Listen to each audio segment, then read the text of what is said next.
Good evening. Welcome to Beach Museum of Art. My name is Nate McClendon. I'm the museum specialist here. I'm also your host tonight for this Art in Motion program. I'm really excited about tonight's program, not only because of the content, but also because of the potential for having this type of event in the future.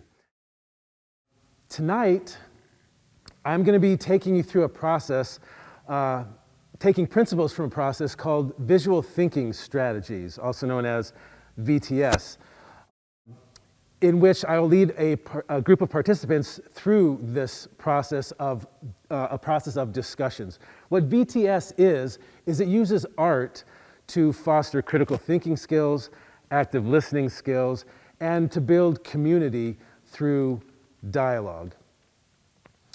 So we are here in the Pelton Gallery looking at the exhibit called Do You See What I See?, which is based on iconography and particularly intended to challenge what it is that you see to spark discussion. At this point in time, I'd like to welcome our participants. Thank you here for joining us tonight. And I need to introduce one of my colleagues, Catherine Slogic, who will be manning our online platform. So those of you that are watching online, you can actually interact with us live in time. Okay, you will interact. Catherine will see every comment that you make, and she will bring that to us in real time. So if you're watching at home or wherever you are online, feel free to participate in the discussions as well. All right, so let's get started with the concept of VTS. And the first thing that I need you to do is remember what being a student was like, particularly if you went to school here in America. If you did, your role as a student was to find the answer, to search out that answer, to find the right answer, and then produce that answer whenever it was requested of you. All right, we all know that system very well. I need you to throw that out the window. You cannot use that process for doing what VTS is. VTS is all about exploration. So as we do this, keep in mind there is no right answer. I am not looking for anything from you. You are not trying to give me anything. We're here to just find the truth as far as what you see. Now, the simple part of this process is we're going to take a piece of art. We're looking at a piece called The Lobster Wars. And I'm going to ask you to look all around this picture, in and out, side to side, and you're going to ask yourself one question. And that one question is, what's going on in this picture? What is going on in this picture? So at this point in time, I'm going to give you about 20 seconds.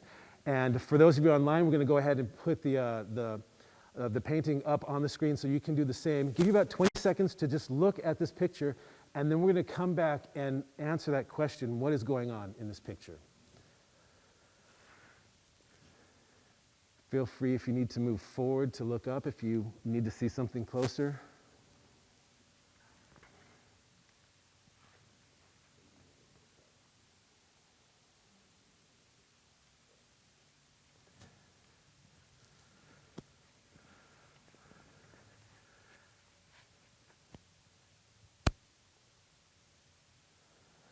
All right, as you continue to look all throughout this picture, you're asking yourself the question, what's going on in this picture?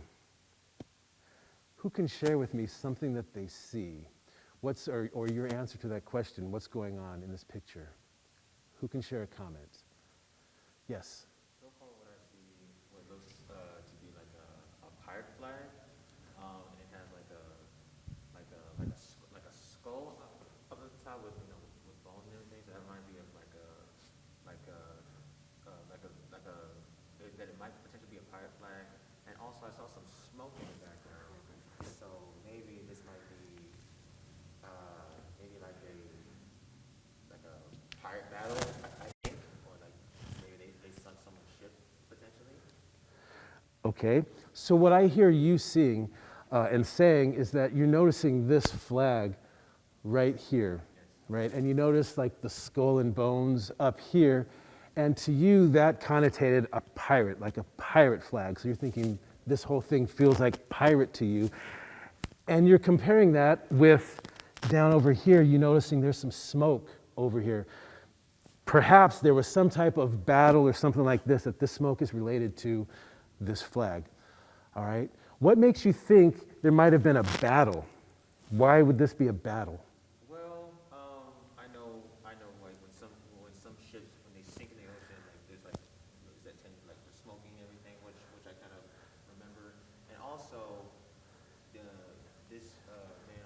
flag right here. I don't know if he might be holding maybe or potentially like a gun maybe. So maybe maybe they just got done fighting. Also, I see in this gentleman he has like an apron, has like some blood on there. So maybe they just got done fighting and it kind of got a little bloody. Okay, so in asking you why you think perhaps there was a battle of some type, you're noticing this figure over here who's looking away, and perhaps he's holding what could be a rifle, some type of weapon of war, and you're noticing this figure right here that is potentially covered in what looks like maybe it's blood. So all of those things lead you to think that perhaps there was some type of battle going on. All right, fantastic, thank you. What more do we see? Yeah. I actually see a man and two men working. It's a regular day, and they are working, and the apron is like that. Perhaps there was fish, cleaning fish, or maybe lobsters, and actually the smoke I thought might be another ship in the background. So yeah, so that's what I see, a regular working. Okay, so what I hear you telling me is this is like capturing a regular fisherman's day out on the sea. There's two guys working. He is potentially, if this is blood, maybe it's from like chopping up fish or something like that. You're noticing like there's just kind of, he's got ropes and things that maybe look like I'm working, and that's what they're doing. You mentioned over here also that maybe there was a ship that had sunk. What makes you think that? It's just perhaps what I have watched in movies, you know? Sure. It looks kind of like that, yeah. Okay, so you're saying that this might even look like a scene from a movie, and having that in your mind, you're imagining that perhaps over there was a ship that had sunk. Fantastic. Great. What more do we see? Yeah. Going along with the smoke, I think that's the greatest question in this picture. In the top right, we can't see the front of this boat, but it kind of looks like there's smoke coming up from the top right of this picture too. And I don't know, maybe that's just part of the sky and how they intended to make it. But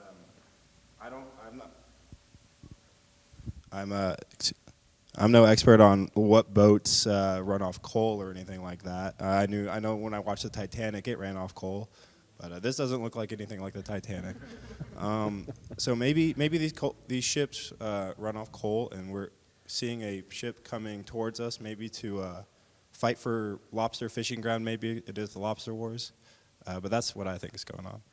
Okay, so thank you for grabbing the microphone. And because you just grabbed the microphone, I lost my train of thought. But I heard you talking a lot about that could this be a ship that runs off of coal or oil or something like that? You were noticing, well, would you repeat for me? Yeah. We were talking about this smoke up over here. Yeah, we don't see the front of this boat. We don't know if it has chimneys or anything like that. But I think that might be smoke from this boat in particular or the sky. But I think it's smoke. And then this boat over here is probably a similar boat coming to the place they are. Okay, so you might be saying this boat is not sinking, but that these types of boats perhaps are emitting that smoke. That's just part of the fuel that they expend as they are, sailing, right? All right, fantastic. Let's do one more. Who has something else to say? Okay, go ahead. I actually, I must preface this with the fact that I'm trained in art, and I'm an educator of art for the past decade or so, that I see actually a distinct effort at ambiguity.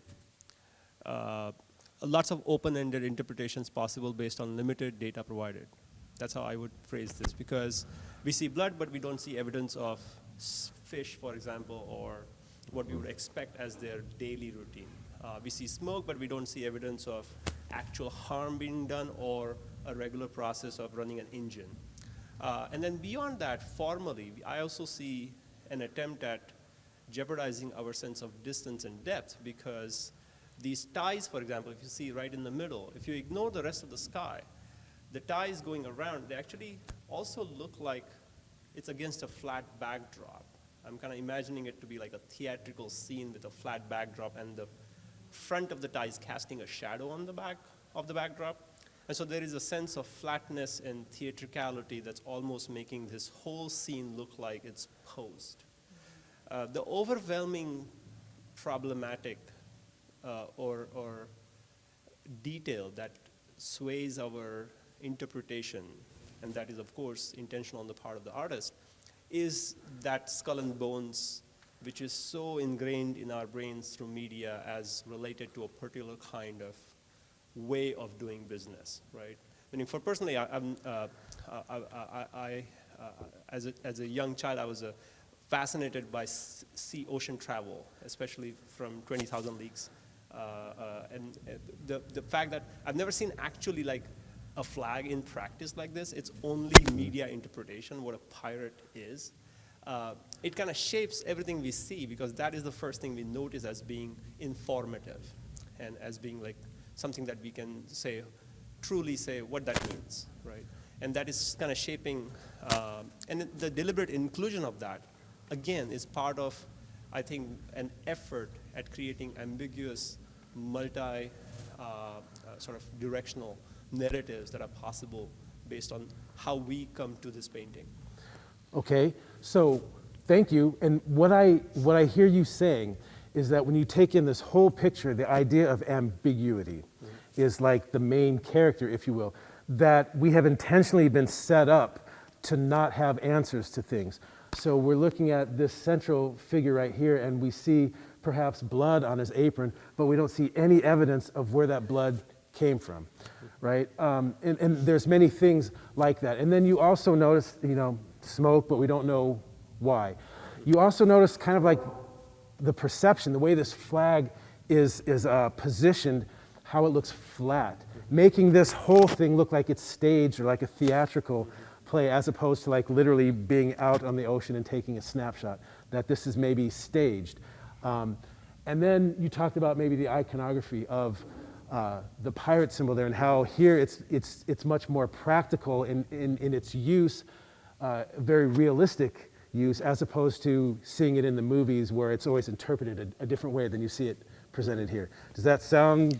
Yeah, the last pirate point, that I'm curious, like, has anyone seen at sea an actual pirate flag? And I think that's a mythological thinking about piracy at sea, projected by media, but then adapted by the artist. Mm-hmm.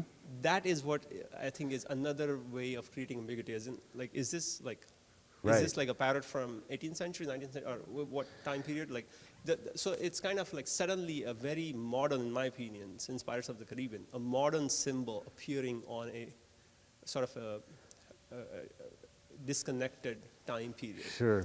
So again, what I hear you saying is how the position or just the existence of this here, again, it creates that ambiguity, because what does this really mean? How do we ever really see a pirate flag? Okay, I want to stop the VTS part, or the exploration part, and get to the VTS part, all right? So now what I need you to do is analyze what I have been doing, all right? Because this is where the magic of VTS happens. Okay, so I want you to see if you can recall any of the things that I did as you were talking to me. What were some of the things that you noticed I did? Yeah, you brought attention by physically moving to what we were talking to, and Okay. portraying what we were talking about so that everybody was on the same page, but you weren't adding any like personal details or things that you saw. It was just what we told you. You didn't add anything else or anything like that. Okay, so the first thing that you notice is physically with my body, I went and I pointed out to whatever it was that you were talking to. Why would I do that? Why would I go and, I mean, we're here. If someone says I see a pirate flag, you can see that. Do I really need to point it out? Why would I do something like that? Yeah. To make to make sure that everyone is on the same page about what that other person is seeing. Absolutely. So by me pointing to something, that is to bring us all focused onto the same thing. It's a technique just to focus us all on the same thing. Now, in this painting, there's not a lot of multiple things, right? Like if you said the fisherman, okay, there's two of them. So I point to one to make sure we're all looking at the same one. If this were something else that had multiple things, it'd be more important. But the reason that I point is so that we're all talking about the same thing. What does this have to do with conversation? I want you to think about this. How many times have you ever spoken to someone and you're using the same language, but it's just not like it's doing this, right? Language is not static, right? Words have multiple meanings. We have to make sure we define the words that we're using so that we're all saying the same thing. That's the figurative interpretation of like me pointing, is us saying, this is what I mean by this word or this phrase. What do I mean? All right, what else did you notice that I did? Yes? You reflected back what they said without repeating everything verbatim. You gave them the general idea that you were listening to them, you heard them, and you want to make sure that what you heard is what they said. Okay, so you notice that I would paraphrase back to you what you said. This is the single most important aspect, in my opinion, of VTS and the single most important aspect of good communication. Okay, let's talk about that. So I did not repeat verbatim. I did not just parrot what you said. I put it into my own words, right? Why would I do that? Why would I put it into my own words instead of just saying what you said? Yeah. Because it shows that you understand what we're saying. Even though you're putting in your own words, you are showing to us that you get where I'm coming from, essentially. Absolutely. So the hard part of doing what I'm doing, especially when Sri was speaking, is that I had to really listen to everything that you're saying and try to remember it so that I could put it into my own words, right? That takes a lot of work. I was working big time, especially when Sri was talking. He's talking, I'm like, oh my gosh, how am I going to remember that, right? It was great stuff, but it's a lot to have to remember, right? But here's the thing. By paraphrasing it, I have to digest it, and I have to make your information my own. And then when I give it back to you, see, if I just parrot it, you don't know that I really heard you, right? We copy each other all the time. I could copy something back, right? But if I put it in my own words, then you're like, yeah. The other reason is, if I didn't hear you correctly, you now have the chance to say, no, that's not what I meant, right? So we can make sure that I actually heard you correctly. Huge part of VTS, huge part of any kind of conversation.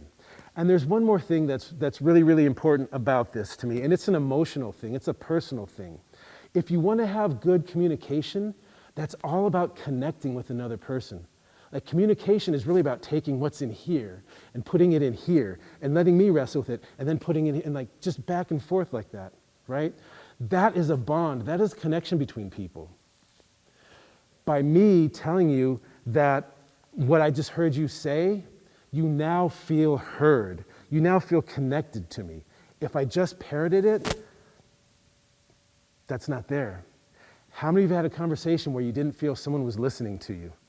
Yeah, we've all had that. And what happens to that conversation? It gets cut off right away, right? So this is the single most important part of VTS, but also just in a conversation. How often do we do this? How often do you repeat to someone what they just said to you? Like, never. And what are we often doing while we're listening? Yeah, we're thinking about ourselves. Here's what I got to say because I am the star of this conversation. That's why our conversations are like this. All right? Yes?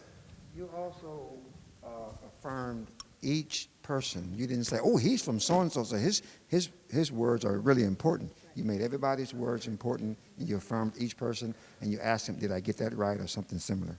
Absolutely. So trying to honor everybody's response, whether you're an art professor or just a student, it doesn't matter. Because remember, there's no right or wrong answer. And if you think about conversations this way, it's not a test, it's a conversation. What is. So every response you have matters. They're all equally valuable, and I need to give them the same kind of dignity. So when I do that, I usually say something like great or fantastic. Those are like my go-to words, because I want to affirm you like, yes, I heard you, that was great, thank you. Not to say yours was here and yours was here, because it's not a test. There's no right or wrong. Okay, you guys ready for the next one? Yes. All right, we're going to move over to this next painting over here. Thank you for your work on this one.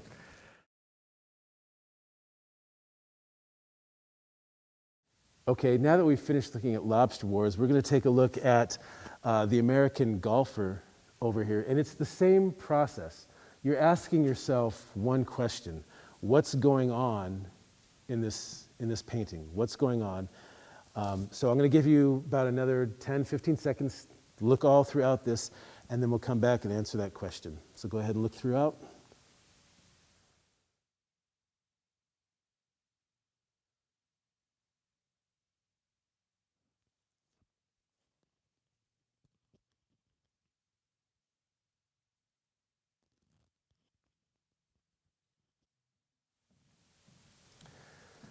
All right, as you continue to look around this painting here, who can tell me what's going on in this picture?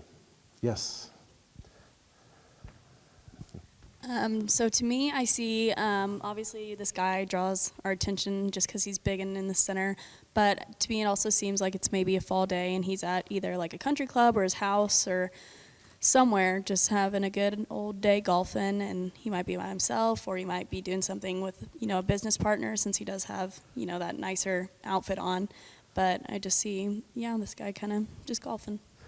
Okay, so I hear you noticing this centralized figure here, clearly golfing, and saying maybe he's on some kind of business/leisure type of golf outing, because you're noticing how he was dressed, and that it's just a nice fall day, just representing the life of a person of this stature in that, on this kind of day. Question for you: what makes you say that this is perhaps a country club? I feel like when you see the stereotypical like country clubs, they have those like really nice buildings that are like the golf pro shop or something like that, and that building in the background just could possibly represent that. If not, it's maybe like his home or something. And then there's just a lot of greenery that could be the rest of the golf course going with it. Okay, so you're noticing the landscape in the back, particularly the building in the back that looks like it could be a clubhouse, and again, the landscape, all the trees, looks much like a country club or resort of some type. All right, fantastic. What more do we see? Yes. So this figure in the center, it seems kind of almost out of place to me because my dad plays golf. He's played golf his entire life, and I've been on the golf course a lot. And I know that they tend to wear clothing that is fairly bright colored. You got the Callaway hat on top and all that, and it seems odd that this person is wearing such formal clothing to me. So it's making me think maybe this is not in the present day. This isn't being set in a modern time. This is being set in a time in the past. Immediately kind of makes me think of maybe the 1950s, 60s. Kind of gives me that, white picket fence, house kind of vibe. So that kind of attire has kind of projected this image into the past for me. Okay, so I notice that you are seeing a scene that is kind of like ideally representing a time in the past. You mentioned the 50s or the 60s with his attire and just kind of a calmness of the landscape that's around that. You mentioned the white picket fence, kind of these idealized, like this is the life kind of thing from back in the day. Does that sound right? Yes. All right, fantastic. Thank you. What more do we see? Yeah. So I noticed that, his clothing, and I noticed his tie is really short. And I also noticed that I kind of expected cufflinks, but I don't think they are. I think they're just buttons. And I noticed that I don't see a watch, which I was kind of expecting, like a fancy watch. And I noticed no wedding ring. And I also, when you were just talking about the fence, I can't tell because I'm kind of far away, but those just look like posts with nothing in between them. So. Okay, so you're noticing a lot of details here. You're noticing his tie, first of all, his tie, and that it's shorter than normally a tie we would expect it to be, at least by modern standards. You're noticing lack of cufflinks and a watch, things that you would think might go along well with this, the way he's being presented with this. Yeah, like his general vibe to me at first was wealthy. And then when I started to look at the details, I didn't find the details that I would associate with the wealth. Okay, so overall, like you said, the vibe that you get from looking at him, the idea is wealth. You're looking and, putting everything together. This looks like wealth, but as you look closer, you don't see signs necessarily of wealth. All right, fantastic. Maybe one more. Sure.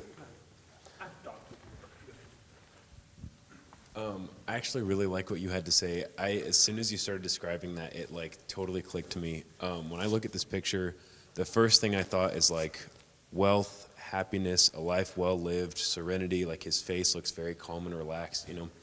But then as you started pointing out, there's no wedding ring, there's no watch, there's no cufflinks. His tie doesn't fit. He's wearing khakis, it looks like. The fence is just posts. The lawn is extremely bare, which maybe that's preference, or maybe it's something else. And the house in the background as well, at first it looks like a super big country club or something like that, but as I was looking closer, based on the size of the door, that's a very average size house, it appears. And so all of that together just is really interesting to me, because the first impression is like, you know, all of this high status, life well lived, happiness, riches, whatever. But then as you look closer and look at more of the details of the painting, it may be that that's all just a facade.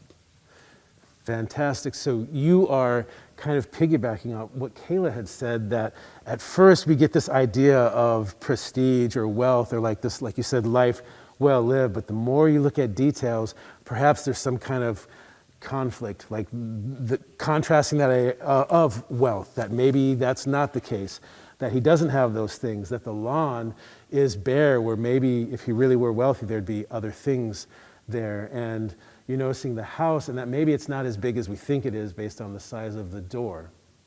And so to you, it's bringing up a conflict between, is this wealth or is it not? And there's a pretense going on, like, is this for show? And, you know, that type of thing. Okay, fantastic. I'm going to stop the exploration part right there. Thank you for engaging in that. And the beauty is there's no right or wrong answer. And just to let you know, particularly for those of you that are new to exploring museums, this is a technique that you can use to understand art. So many times people go into a museum and they just look at a painting and they don't know what to do with it. They just look at it. Ask yourself, what do you see going on in this picture? And then you start getting these kind of answers. All of a sudden, isn't this a much more interesting painting to look at than just some old golfer dude, right? Yeah, Lorenzo? I'd like to add that as a 70-year-old African-American man, I don't see me. I see disinclusion. I see special opportunities.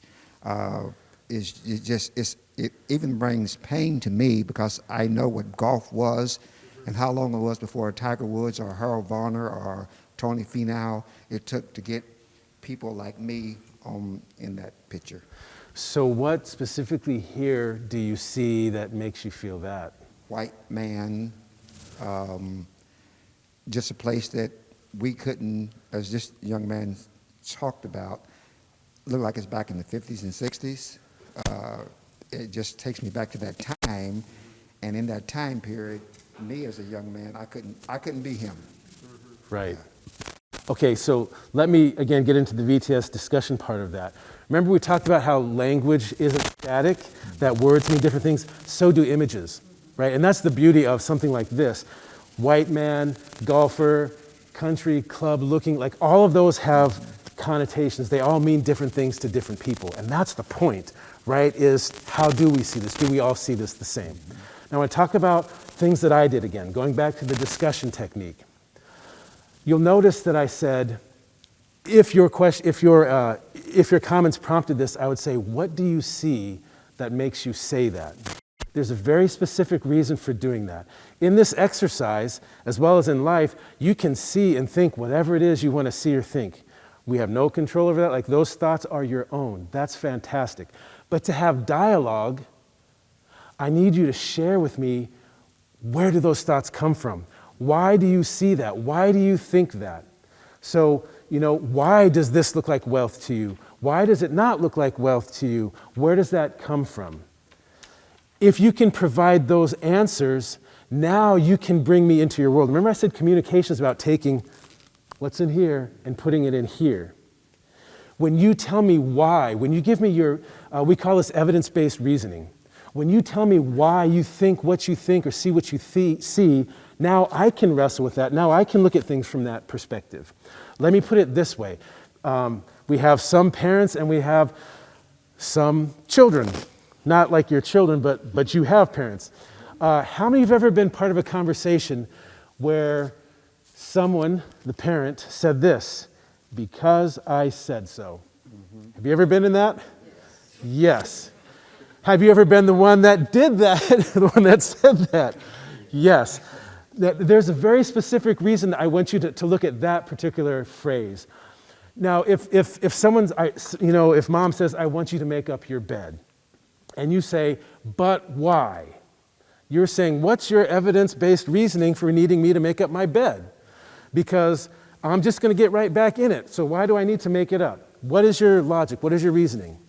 And if your mom says, because we have guests coming over in 15 minutes and I don't want them to walk away, okay, so that's a reason. But if your mom says, because I said so, she's giving you no reason. What happens to that conversation? It gets cut off again, right?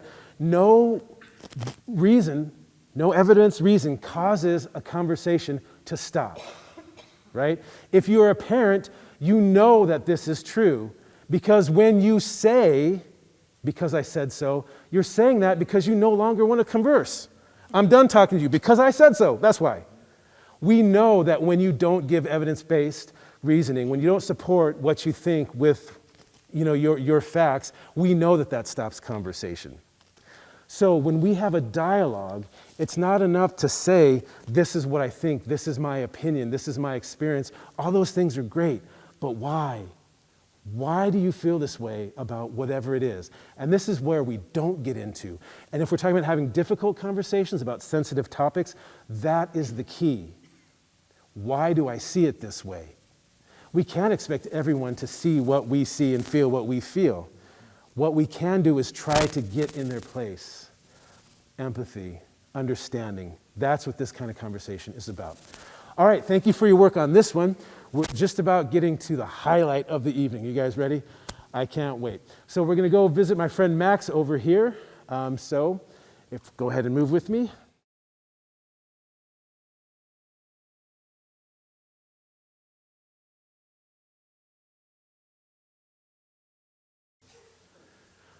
All right, as I have your attention over here, I want to share this particular piece with you.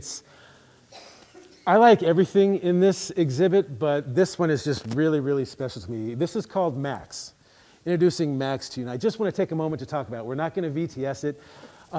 This is a very unique piece of art, and it's going to kind of catapult us into this conversation that we have. From talking to the artist, Susie Lee, this piece of art right here is a play on the idea of what a portrait is. Who has portraits made of themselves? Typically, we think for portraits, like a portrait is an esteemed thing, and only certain people have portraits made of them. And also, portraits are stagnant. They are static. They're one snapshot in time. So she was playing with the idea of who is a portrait for, what does that mean to have your portrait made, and wanted to explore not just that one moment where you actually take the shot or finish the painting, but to let it be fluid. Max is a 9-minute and 20-second video. But what really fascinated me about Max and the concept of Max was not the idea of the portrait, which I think is fascinating. But in talking to Susie Lee, she said in the process of making this video, for about the first maybe 30 seconds or so, the people would be okay in front of a camera. Like they have their poses, like I know what to do in front of a camera, it's okay. But once you get into like minute 5, all of that facade just starts to wear off. You're no longer posing, you're no longer acting because you've been in front of this camera. It's not a conversation, no one's talking. He's just in front of the camera. And so what she said happens is like the facade starts to come down and what you're left with is the real person. That's what fascinated me, that this portrait is really about getting to look at a person in ways that we don't look at each other today. The neat opportunity you have here is you can stand in front of Max for 9 minutes and 20 seconds and look right in his face. We don't do that in public, right? Like if we looked at each other for more than 5 seconds, like you'd be weird, right? We can't do that. As people, all of our information is right there in the face. That's how we learn about people. It's how we understand who we are. We don't do that today. So I was fascinated with this project to the point that I'm working on a project like this within the community, and some of you students that are here are part of this project. What I like about this is it gives us the chance to connect in ways that we typically don't connect. Much like VTS is a tool for having that communication that can bring people together, something like this, where you just get the chance to look at someone, watch them become human. You recognize the motions that they make. You recognize those expressions. You felt those exact things. They become human, not so different from yourself. Anyways, that's Mac's video self-portrait. I wanted to share that with you, but now it's time to get into the discussion part.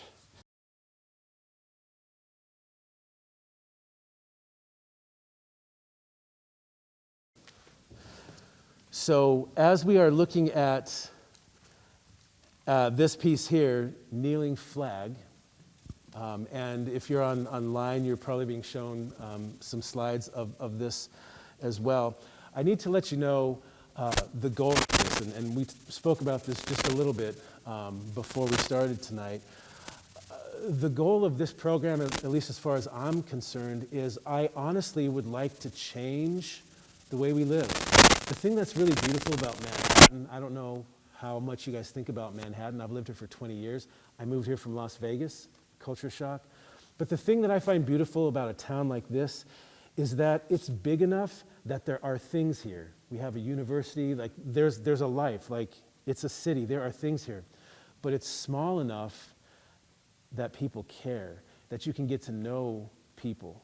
And I think it's a place like this where we can actually set trends. I know that's a weird thing to think, but we are small enough that we could actually find better ways of living. And I know that sounds like just a big pie in the sky type of thing, but it starts with this right here, being able to sit down and just converse, to converse about things that are difficult to converse with. So the whole goal, VTSing, all of that, is to give us a tool, a model for how can we talk about things, particularly how can we talk about things that can be complicated. Now, as you look at this piece right here, I'm not going to tell you what's complicated about it because you have your own experience. Everything in this exhibit is about an icon, and there's a clear icon here. There may be several, depending on what you see. I'd like for us to take a few seconds to just look at it and let it sink in, and then we're going to talk about it. Now, we're not going to VTS it, which means I am not going to be leading some dialogue and you're questioning answer with me. This is like, 14 of us now, just talking about, what does this make you feel? What does this make you think? If the idea is what's going on in this picture, then for us is what does this picture stir in you? And then remember the concepts we've talked about, being able to paraphrase what we've heard people say. So when we hear someone speak, being able to say, this is what I hear you saying, so that we can be clear. Providing evidence or asking for evidence if we don't get it. And also remembering that there is no right or wrong answer, right? We all feel whatever it is that we feel. And it's not that there's a right way to feel, but there is a right way for us to be able to respect each other in dialogue. And that's what I'm after. So I'll give us like maybe 10 seconds of just kind of looking, and then we'll see who the brave one is that wants to start this off.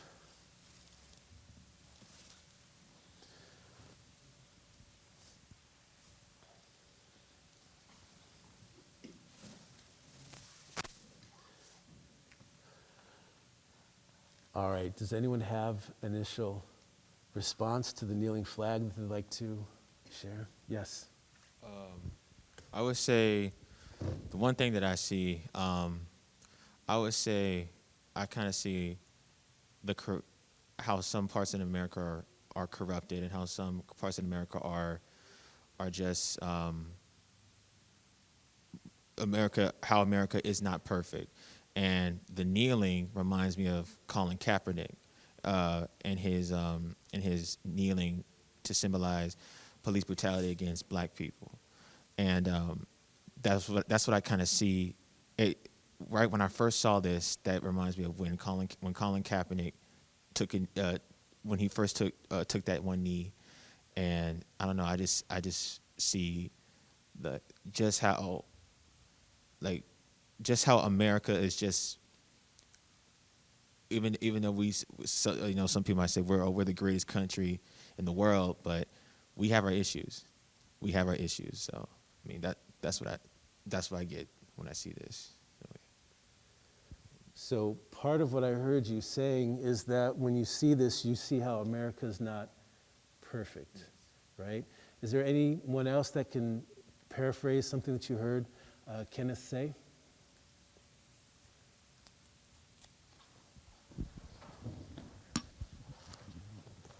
What I hear is you're referring to the way the form looks, and kind of it reminds you of a figure that is a very big sports personality, and a sort of so this similarity in somebody taking a knee at a major event, especially when they are in the spotlight, and this also being in the spotlight, that similarity, that there's a lot of formal similarity that strikes these thoughts in you.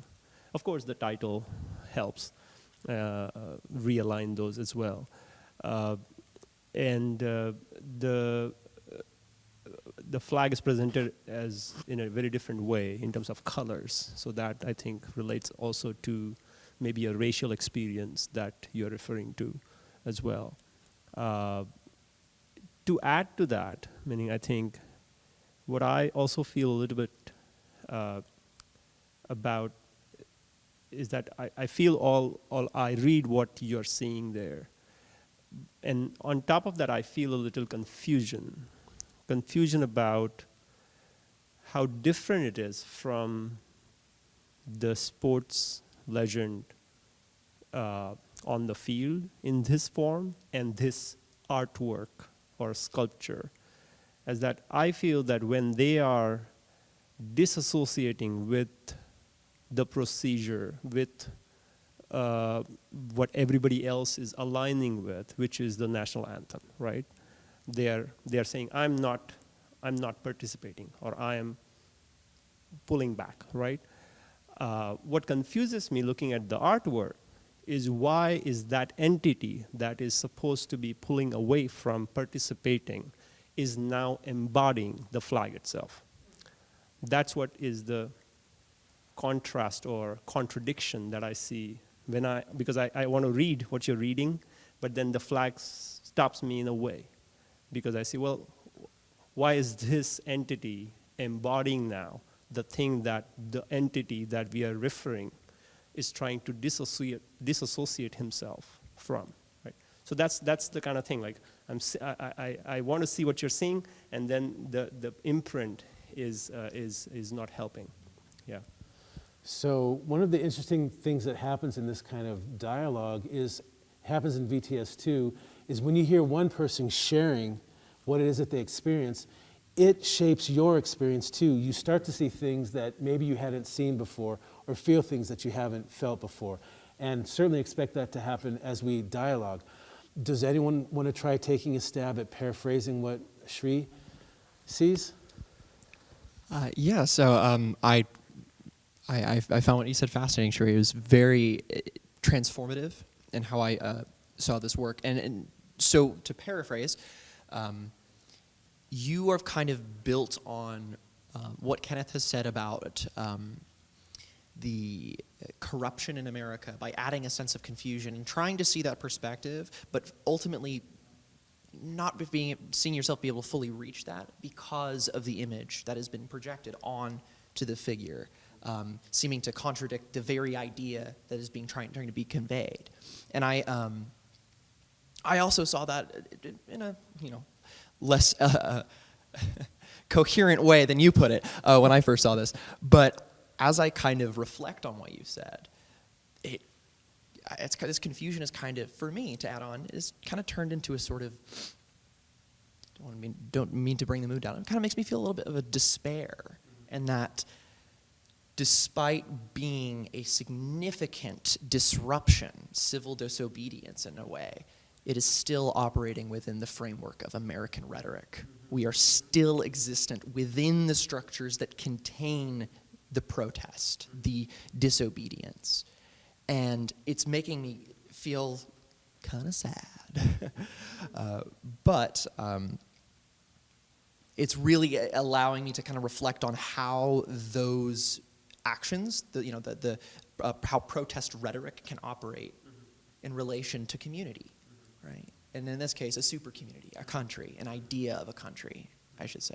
So was that an accurate paraphrasing? Yeah, I think you took it one step further because, I'm sorry, we are taking on discussion now.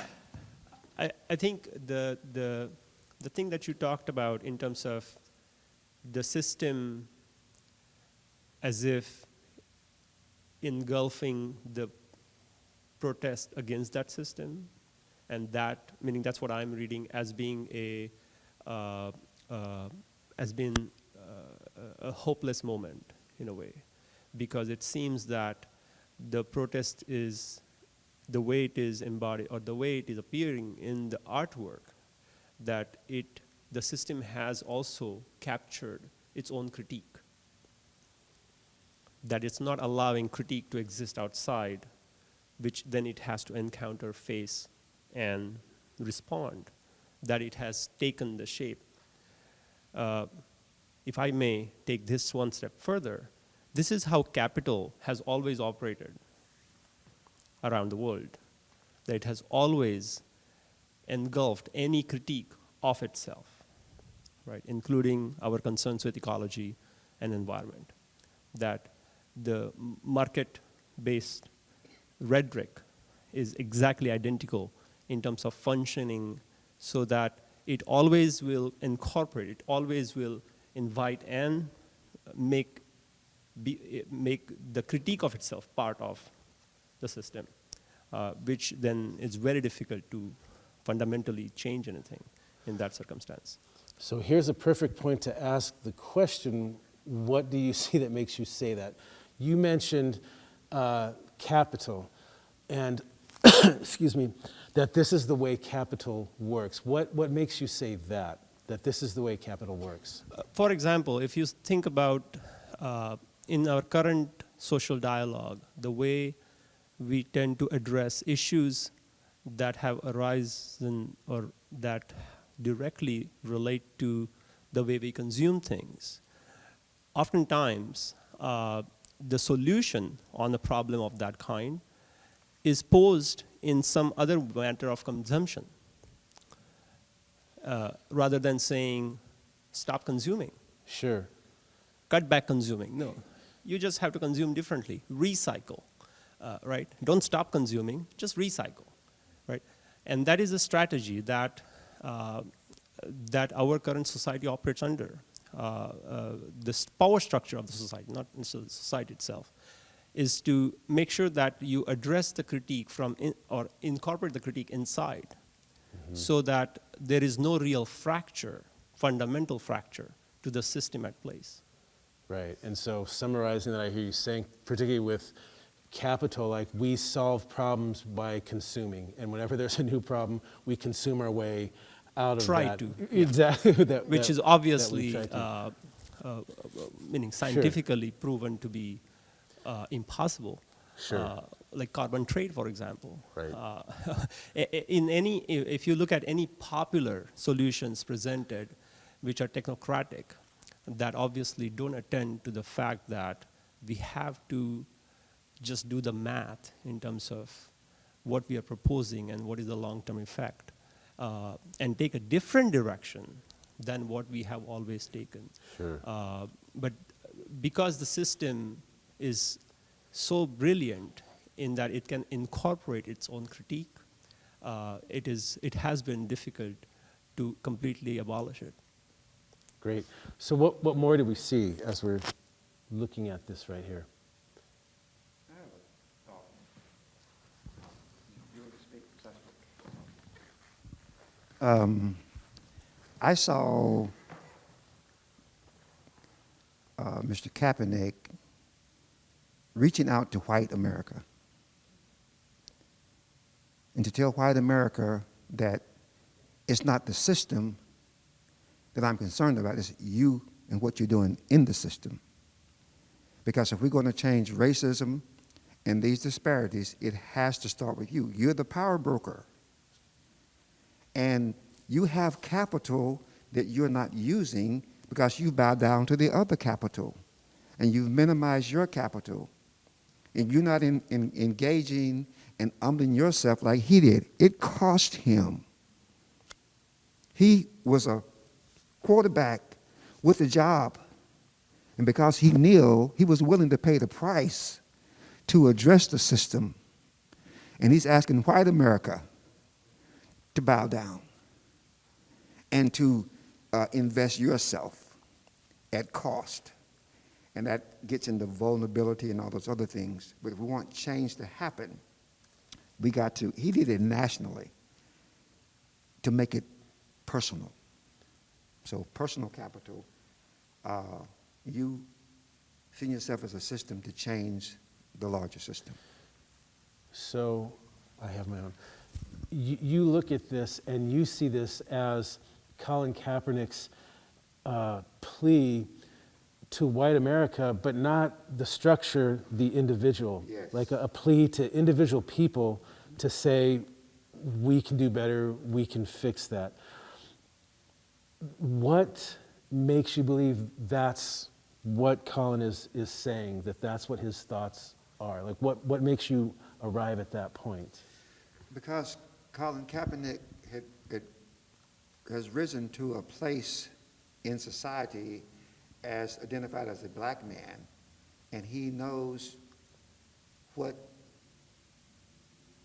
steps he could navigate on to get him there. And he couldn't get there just on his blackness. The people, the structure, the institution had to honor something from him to let him get there. So I think he's appealing to white America as that institution.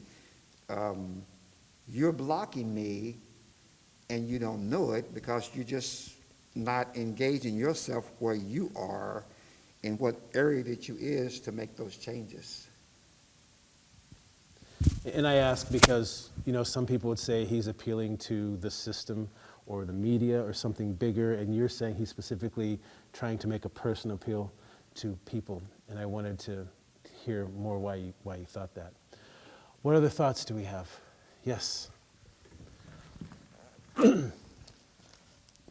So, I mean, it also evoked Colin Kaepernick for me, but the flag itself being involved, the flag kneeling, to me spoke of, here's this icon that is, supposed to be being honored when we sing the national anthem, and some people thought Kaepernick was dishonoring the flag by kneeling.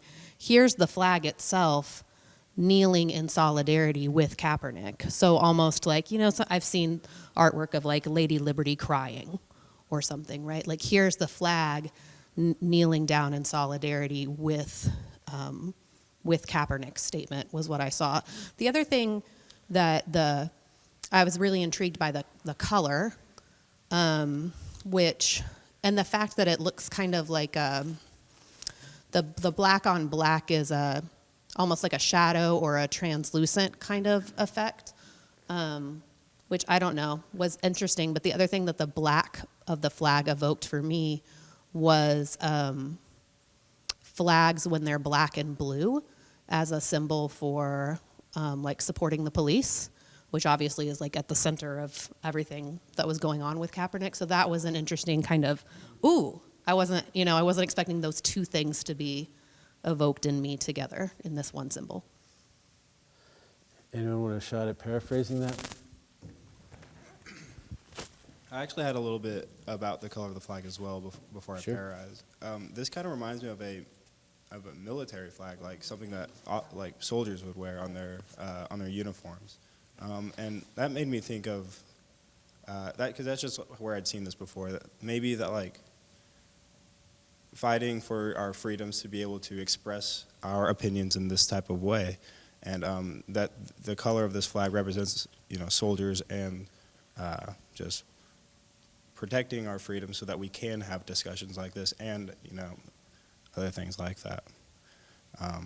But yes, going back to the paraphrasing, It is, you know, we see all sorts of colored flags nowadays, you know, with all sorts of different lines and all sorts of different things. So just seeing it, I'd almost call this, if it isn't a military flag, I'd almost call this just blank almost, and a way to interpret it, the flag, however somebody wants.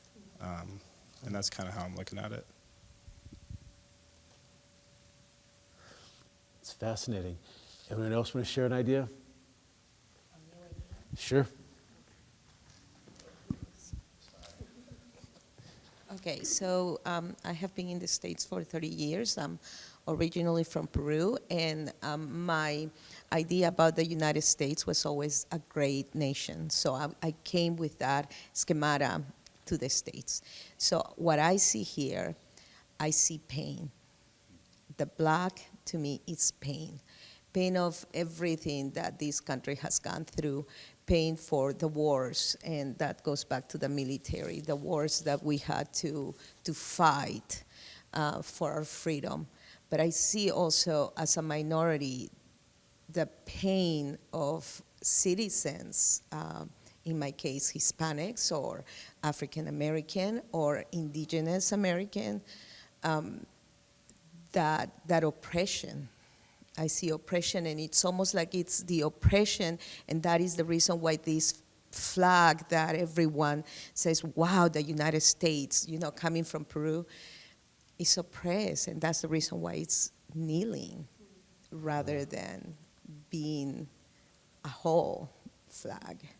So that is what I see. I see pain, I see oppression, I see death. Anyone want to paraphrase that?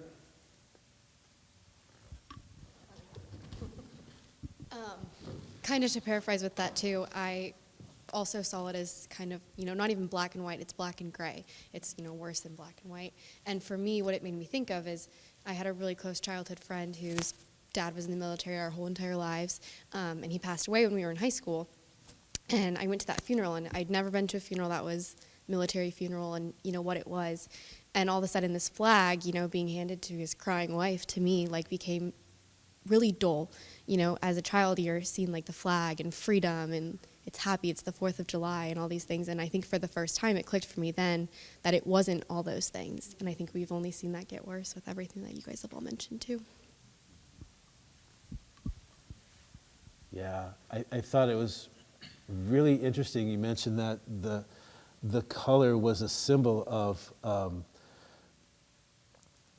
really all of the baggage that our entire country has just suffered through from its inception. And that's all things. We're not just talking racism or, and like, life in America is more than that, right? Even the struggle for our freedom, that it's like all of those things, like that color on this flag, it's like the flag takes on the weight of all of that.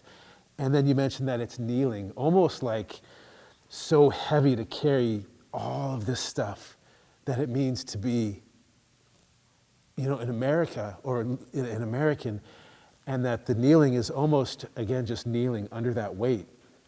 A completely different perspective of that. Thank you for that. Yes?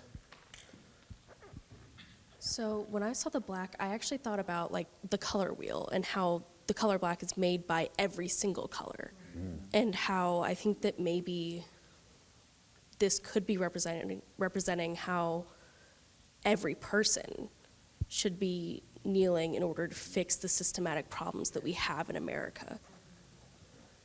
Wow, and then so for you, you're really noticing the symbolism of kneeling. Like, obviously the color represents all of us, but the focus is that the act of kneeling means we all submit to this cause of making life better.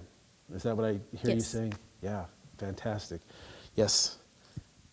So I have something to share from one of our students who works here, Hannah. Hannah is sharing that the kneeling flag reminds me of the fact that America was built upon the suffering of people of color's bodies, especially black bodies. So the color black reflected that.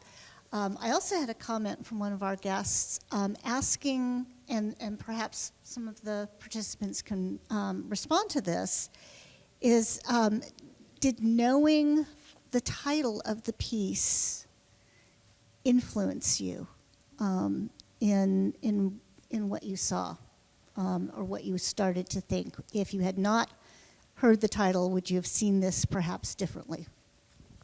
Well, thank you for your comments, Hannah, about this representing the oppression specifically of black bodies in creating this nation. But let's address that question. Did the title affect anyone? It definitely impacted the way that I saw it. Obviously, the first thing that I noticed is that the flag was black, and that's very different from the normal colorful flag. And so I assumed there was symbolism there, and the fact that it was bent, I was like, oh, that's interesting. But what was the official title? The kneeling flag? But just kneeling flag? Yeah. Kneeling flag. Yeah, knowing that it was kneeling and then seeing the symbolism there to Colin Kaepernick, and I believe you said it's actually his height, isn't it? When if it were to be fully up, it's supposed to be his height. That like totally just blew my mind and opened my mind to all of the different connections that specifically draws there, and basically all of the impact that he had in the NFL and culturally and socially and everything like that. That like just tied hundreds more ties, and it was really, really interesting for me. Yeah, great. Other ideas on the name? Anyone else? Yeah. Not so much on the name, but on the height thing, just the form of it. It's very strong to me. Like I noticed, the edges, they're not rounded in any way, and it could have been made out of any material, but it appears to me to be made out of something very strong. It looks like metal to me. I don't know that for sure, but some kind of strong metal. And even, it's a kneeling flag, but it's not really, you don't kneel with your leg at a total right angle. Like that. Most of us don't, but everything is all firm and right angles and very, very strong. And then when you were talking about the height, I was just like, man, Colin Kaepernick's real tall. Yeah. Like if that was a person, that'd be a big person. Yeah, absolutely. So I've seen this piece before. I haven't dove into it too much like we have here. When I first saw this, I did not see, I didn't read the title. I didn't see that. I saw it in the middle of the room, and I was like, huh, that's kind of weird. And I kind of just initially interpreted this as like, this is some weird shaped thing, and I saw the flag as I got close to it, and I was like, oh, I saw it being ripped in half. That's what I saw, it being ripped. And then I read the title. I was like, oh, I'm done. But the name, absolutely, I find it kind of fascinating just how you can kind of just go through not just this piece, but really there's any piece in this museum or any museum and find and explore it without looking at the title, and then just walk out, never looking at it and being like, I own that. I own that. That's my interpretation. I got it. Yeah. All right, well, I'm going to go ahead and put a close on the discussion part right now. Thank you so much for just sharing and listening.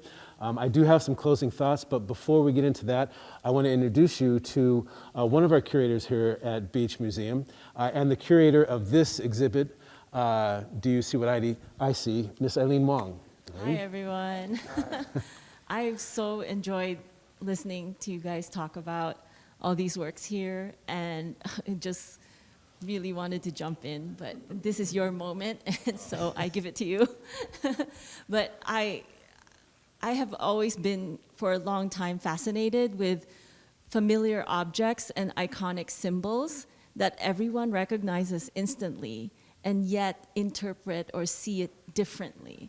And that's the basis for me organizing this exhibition. I wanted to feature artworks that address that issue from different angles and just generate or inspire people to come together and talk to one another about what they see and share and realize, different people with different backgrounds and life experiences see things differently, and you guys just demonstrated that beautifully here. And it's so great to hear all the different perspectives.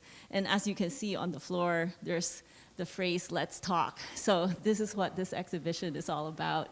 And thank you very much for sharing your insights. Yes, thank you, Eileen. Well, I also want to thank you again for your time and for giving of yourself. A piece of art like this is so incredibly evocative, but I believe that right now we are being put to a challenge, just maybe even as a species, I don't know. I don't want to get too like existential here, but we are certainly being put in a position to challenge the way that we live with each other, what community means, what it means to be an American. Like all of these things are issues right now. And the one thing that I can say is, in order for us to work through those issues, it starts with communication. We have to be able to talk. And that's one of the things, even though we are so technologically advanced and have the ability to communicate in so many ways, we don't do effective communication. And it's my hope that we will move in that direction. When you look at something like this, there's people that are going to have so many reactions. There's mothers that have lost sons in wars. And there's mothers who have lost sons to, police violence, or there's all kinds of things. This represents so much. It's not about being able to say what's right and wrong. That's like way down the line. We first need to be able to say what is. What do you see? And before we can solve the problem, we have to not only recognize what we see, but then we have to affirm in each other that what you see is okay, right? And once we do that, then we can start having the dialogue and maybe at some point find a new way of living with each other. And that's the point of this. So I thank you so much for this. I hope that this will spawn more conversations like this, whether it's using art to do it or learning a technique like visual thinking strategies that just gives you an idea of how to better communicate with people. I challenge you that when you leave here to keep this in the back of your mind next time you're talking with someone, be there with them, listen, paraphrase, all the stuff that we did here tonight, have a real conversation. And I think eventually it's doing that over and over and over and over again that starts to create like a new wave that maybe we can start moving past or changing the direction that we're moving in right now. All right, thank you so much. For those of you that are online, thank you for joining us. We do hope to be rebroadcasting this soon so you can see it again online. Thank you very much and have a good evening.